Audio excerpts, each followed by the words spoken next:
What's up, Sussex Squad? Y'all, the end game is upon us. And baby, you know we are doing a book club. If you don't know, Scooby is about to drop end game on us. And yo, shout out to Geneva. Shout out to Divinity 777. Shout out to everybody that sent me this story. Shout out to Rohan. Yo, Scooby might have to move from the UK after this book comes out. And baby, I love him for it. Love that for him because ain't nothing in there anyway, right? These teasers he's putting out, I see why he's saying in game. Baby, he's spilling all the tea and we love to see it. Among the things he's talking about, William is obsessed with Harry and Meghan's California lifestyle. As much as he tries to drag it, he's been obsessed with emulating it. At least that's my opinion. I'm going to read you the excerpt and you let me know what you can think. Y'all, it is beginning to look a lot like Christmas. Woo! And guess what? It seems like Harry and William are locked in a battle of wills. And just like Will's Singapore trip, his side is falling flat. Let's get into that, right? So anyway, right? Harry was crushed. This is some tea that the palace didn't wait to announce Queen Elizabeth II's death, right? Charles William is obsessed with Harry, and he quietly cooperates with the media to undermine Harry. Woo! You guys, let's get into this, right? Let's actually get into this because this is crazy. This is crazy. Where do we start out? Let's start off with the most thing that I was interested in. What happened between Harry and the grandmother's death? Because if you guys don't remember, they wouldn't let him get on the plane. He was in the air. And at the end of the day, they announced the death before he even landed. I thought that was so disrespectful. Okay, here we go. We're doing book club. So make sure you subscribe, turn on notifications, or just check back whenever that book drops. Okay. If you guys don't know my book club, I did spare. Okay, fine, I'll get to the point. But come on, mama got to pay the bills. Okay. While Harry and Meghan were in the UK, the palace announced that Queen Elizabeth, who was 96 years old, had been advised by her doctors to rest. By the next morning, they had no idea that Buckingham Palace was already planning for the Queen's final hours and the first days of the monarchy's new era. Until the Duke's phone started ringing. It was an unknown number. Now listen, they said Harry usually ignored those. You should answer it, Meghan told him. He tapped accept just before it stopped. Harry hadn't spoken to his father much that year. I guess it's clear Harry and Meghan gave interviews to Scooby. I know that's right. Okay, fine. Harry hadn't spoken to his father much that year, but this was not the time for any father and son tension. Charles told him that he and Camilla were about to leave Dumfries' house for Balmoor, where Princess Anne was already by the Queen's side. He told Harry to make his way to Scotland immediately. William, who Charles had just spoken to before Harry, was supposedly working on arranging travel. Harry sent a text message to his brother asking how he and Kate planned to get to Scotland and whether they could travel together. No response. William is so effing petty that you just found out that your grandmother passed away and your brother, who you might be mad at, texts you and you don't even reply during death. William he's gonna be the end of the monarchy. I think he already is now. Oh, that makes me so mad.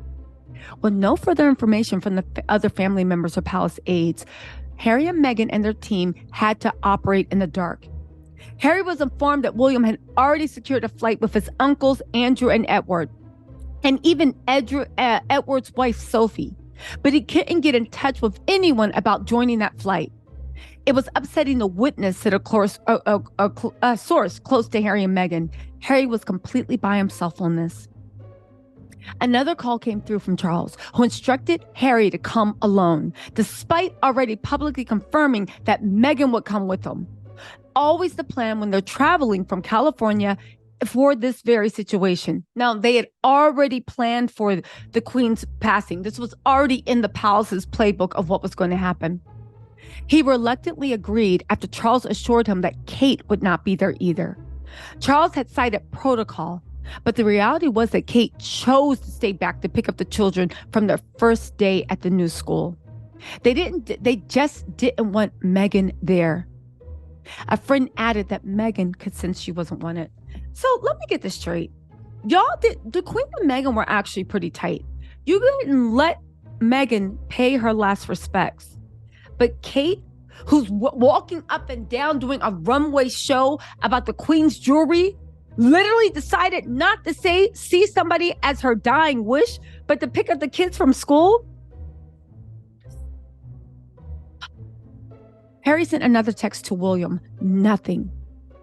Though there were available seats on William's chartered Dassault Falcon private jet, which was leaving in less than an hour, Harry was left to fend for himself.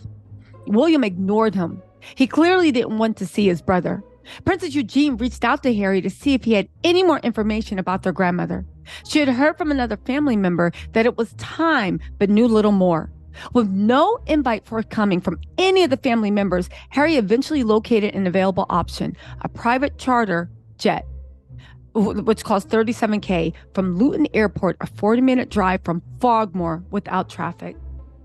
The fact that they would be so petty at a time like this.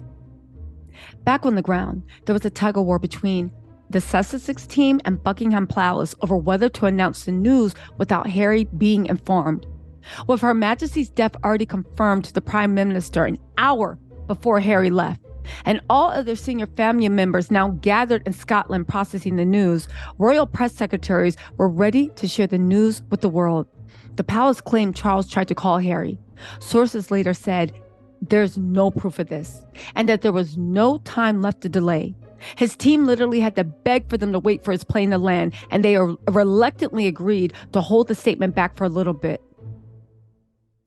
Palace sources later briefed certain papers that Charles had personally shared the news with his younger son, but that was a move to save face. Harry was crushed. His relationship with the Queen was everything to him. She would have wanted him to know before it went out to the world. They could have waited just a little longer. It would have been nothing in the grand scheme of things, but nobody respected that at all. Oh, I think it goes a step forward. I think they wanted that to hurt. These people specialize in cruelty. I also think it's weird that the Queen, from what I read, was so cruel to Harry's mother, but she was so close, I guess. Listen, family dynamics. The family screwed up, but let's keep going. When they arrived at Balmoral, Princess Anne greeted him warmly and led him to the Queen's room, where he spent a quiet moment privately paying his respects. This is so sad. He had hoped to see his father, who made it to Balmoral Castle in time to see his mother alive, to express his sympathies, but he was informed that Charles, William, and Camilla had already left for Birk Hall together. So Harry was forced to deal with the death of his mother alone. And now he's dealing with the death of his grandmother alone.